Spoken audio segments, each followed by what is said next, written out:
Okay, so as I promised, I'm back, and this time is with my TED Talk. So I wrote it, as I said, and so I'm going to be reading. Don't mind me if I'm not looking up as often. um, so the talk is on leadership, okay, and so this is my TED Talk on leadership. I hope you enjoy it. I hope it inspires you because that's the whole point of a TED Talk. Okay. Again, this is my assignment for my class. It's the final one, and because I received a lot of good reviews on it, I thought I would share, and I rather liked it too. So, okay, here goes. When thinking about the idea of leadership and what it represents, the first person that comes to mind, believe it or not, is not any of the renowned individuals of our present day news or one in our history books. No, there is no one from yesteryear that has inspired me in the way that the person of whom I am about to speak has. That person is my aunt. When I was young, no one could hold a candle to this woman. She had an exemplary character, and I thought her infallible, practically an angel. She always spoke the truth, never had an ill word to say against anyone, always kept her word, and was very generous. Everything she touched seemed to turn to gold. Everywhere she went, people sought her advice and heeded her instructions. She was respected and spoken well of by just about everybody. I regarded her highly and could not dream of doing anything to displease her. Of course, added to the awe I felt for her was the fact that she rescued me from a predicament every child resents, the dreadful stepmother. And so, throughout the years, I followed her every example and sought to emulate who she was as a person. I am older now, and I have come to realize that my aunt is very much human, and the attributes that made her such a great leader had nothing to do with anything divine. Well, her faith did play a part. It had everything to do with how much time and energy she had put in building her character and working on herself as an individual. Leadership has a lot to do with choices. A leader has to decide to first set high standards for themselves before they can ask others to rise to their level and follow them. It takes a lot of hard work and discipline to reach the status of a great leader, and not just anyone can do it. In my research, I have found there are some attributes every leader should have: honesty, the ability to delegate, excellent communication skills, self confidence, an optimistic attitude, a creative mind, great intuition, personal approach, and the ability to inspire others. Even though these attributes are not easy to come by, they're not the hardest part of being a great leader. Exceptional leaders are those who can stand during adversity, through challenges, against tough times, and overcome their weakness. They are those who have found a way to rise above their fears. They do not banish anger, but they use it to fuel their drive towards a better tomorrow. They do not lie about their failures, but they use each one as a stepping stool to achieve their next success. They do not hide their ignorance, but they use it as the reason for their quest for knowledge. Being a great leader, everyone is born. No, being a great leader sometimes means not taking the lead at all, but having the courage to sit back and watch others work so you can learn.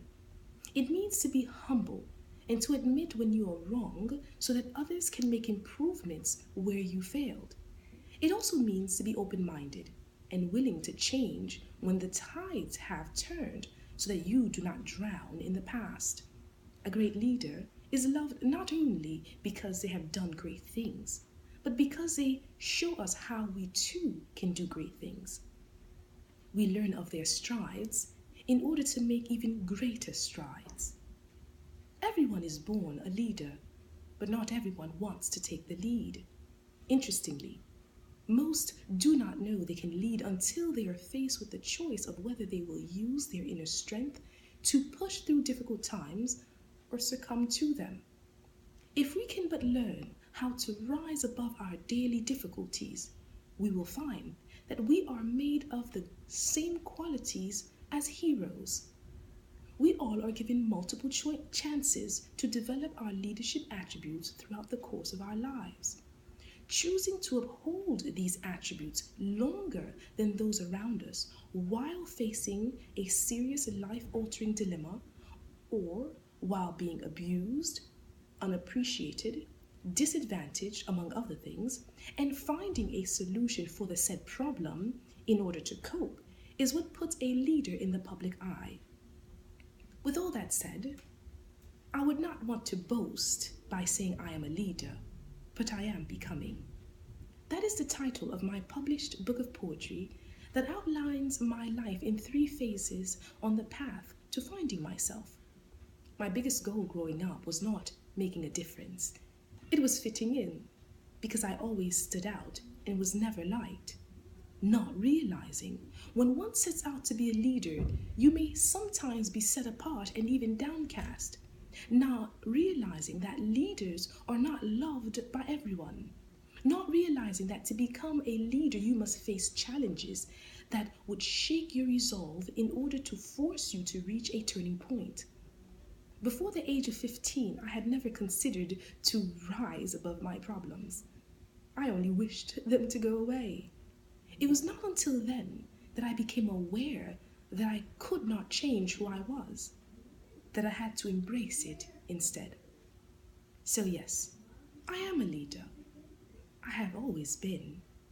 Just as you are all leaders, especially as nurses.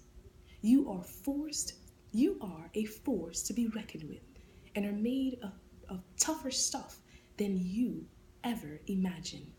You are the diamond in the rough and are not made to be crumbled. You are the rose among thorns and not made to be blighted. You are the pearl in the clam and not created to be devalued. Interestingly, everyone may know this but you. Your energy and aura is so powerful it may cause lesser men to falter. But that is not your fault. People in this world have never been at ease with those who set themselves apart by their work of genius.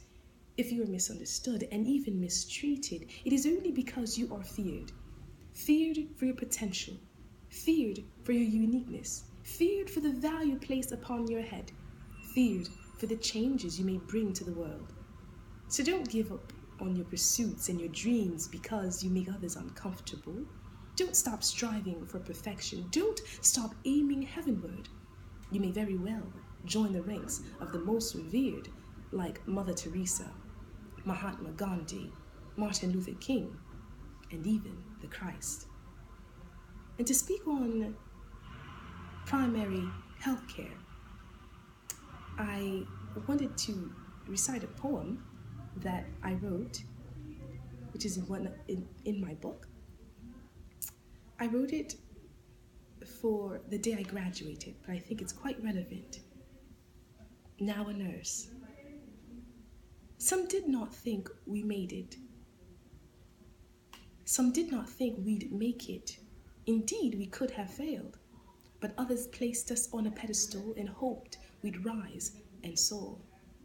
We worked so hard to be here, though at times we doubted the call. The faith of those who loved us is what carried us through it all. I close my eyes and think of it, the journey that brought us here. For some it was quite simple, but for others not so clear. So many hours we labored with heart in hands we pled that we would make the grades we need to reach this very end. The purpose for it all? To care for those we love, to touch the ones who need us most, to please the Lord above, to change a life, or save a soul, birthing or deceasing. To touch a heart, appease a mind, longing and beseeching. Find a little girl in wretched state and make her whole again.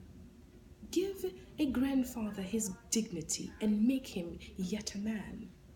Restore a young man's buoyancy. Grant him the will to live. Provide prove a mother's sanity. Show her she's love to give. The field is open wide to us to test our very fate. Where we shall go, no one knows, but for sure we will be great. That was the end of it. So that last part there, as I said, was a poem that's in my book, Becoming by Nicolette Piobert. That's me. So obviously, if you are interested, you can purchase my book of poetry, again entitled Becoming. And that second to last section there about being powerful and not, being a diamond and not being able to be devalued and what is it? Being feared. And anyway, that portion there is, something I wrote more recently, and that's actually going to be in one of the other books I plan to publish eventually, as a devotion. Anyway, I thought it was a lovely TED Talk, and my classmates agreed, my instructor agreed. I actually made one of my classmates cry, and I was like so touched that she was so touched. So I hope you enjoyed it. Sorry for the bit of hesitation there as I was reading. Maybe I should memorize it and do it as a real TED Talk. But then again, I'm lazy sometimes, so I might not. But I hope you enjoyed that. Okay? Cheerio!